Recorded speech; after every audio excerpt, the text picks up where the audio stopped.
നമസ്കാരം, പ്രവാസി മലയാളിയിലേക്ക് സ്വാഗതം. വിമാനത്താവളത്തെ വളഞ്ഞ് സുരക്ഷാ ഉദ്യോഗസ്ഥർ.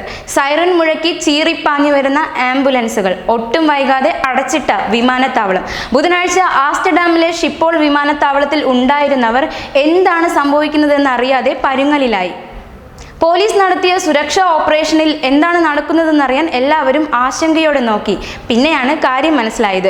ഹൈജാക്ക് അലാം മുഴങ്ങിയതാണ് വിമാനത്താവളത്തിൽ ഈ സുരക്ഷാ ക്രമീകരണങ്ങൾ വരുത്താൻ ഇടയായത്. അവിടെയും തീർന്നില്ല. വിമാനം അപായത്തിൽപ്പെട്ടെങ്കിൽ അതിനെ രക്ഷപ്പെടുത്തണമല്ലോ. അടുത്ത നീക്കം അങ്ങോട്ടായി. പക്ഷേ അപ്പോഴായിരുന്നു കാര്യം പിടികിട്ടിയത്. പൈലറ്റിന് പറ്റിയ ചെറിയ അബദ്ധമാണ് ഇതിനെല്ലാം കാരണമായത്. വിമാന റാഞ്ചൽ സൂചിപ്പിക്കുന്ന അപായമണിയിൽ അറിയാതെ കൈതട്ടിയതായിരുന്നു. അപായമണി മുഴങ്ങി നിമിഷ നേരം കൊണ്ടായിരുന്നു സുരക്ഷാ ഉദ്യോഗസ്ഥർ വിമാനത്താവളം വളഞ്ഞതും വിമാനത്താവളം അടച്ചതും. ആംബുലൻസ് അടക്കമുള്ള വാഹനങ്ങൾ നിമിഷങ്ങൾക്കുള്ളിൽ തന്നെ പാഞ്ഞെത്തുകയും ചെയ്തു. എന്നാൽ എല്ലാം വെറുതെയായി.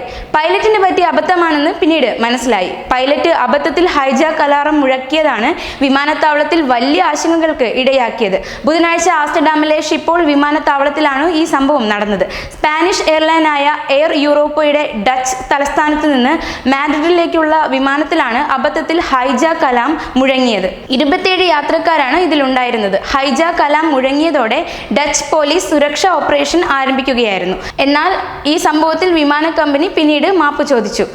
ഡൽഹിയിൽ നിന്ന് കാണ്ഡഹാറിലേക്ക് മടങ്ങാനൊരുങ്ങിയ വിമാനത്തിലെ പൈലറ്റിന് സംഭവിച്ച കയ്യബദ്ധം ഡൽഹി വിമാനത്താവളത്തെ മിനിറ്റുകളോളം മുൾമുനയിലാക്കിയിരുന്നു. പറന്നുയരുന്നതിന് മുമ്പ് വിമാനത്തിന്റെ പൈലറ്റ് അബദ്ധത്തിൽ ഹൈജാക്ക് ബട്ടൺ അമർത്തിയതാണ് ഡൽഹിയെ ഞെട്ടിച്ചത്. പിന്നീട് 2 മണിക്കൂറോളം നീണ്ട സുരക്ഷാ പരിശോധനകൾക്കൊടുവിലാണ് അഫ്ഗാൻ എയർലൈൻസ് വിമാനം ഡൽഹിയിൽ നിന്ന് പുറപ്പെട്ടത്. ഡൽഹി കാണ്ഡഹാർ FG312 വിമാനമാണ് ഡൽഹി വിമാനത്താവളത്തെ അക്ഷരാർത്ഥത്തിൽ സ്തംഭിപ്പിച്ചത്. പൈലറ്റ് അബദ്ധത്തിൽ ഹൈജാക്ക് ബട്ടണിൽ വിരൽ അമർത്തിയതോടെ അലാം മുഴങ്ങി. ഇതേ തുടർന്ന് നിമിഷങ്ങൾക്കുള്ളിൽ ദേശീയ സുരക്ഷാ കമാൻഡോകളും മറ്റു സുരക്ഷാ ഗാർഡുകളും വിമാനം വളഞ്ഞു. ശേഷം അതീവ ജാഗ്രതയോടെ വിമാനത്തിന് അകവും പുറവും പരിശോധിച്ചു. ഇതിനിടെ എന്താണ് സംഭവിക്കുന്നത് എന്നത് സംബന്ധിച്ച് യാതൊരു സൂചനയും കിട്ടിയിരുന്നില്ല.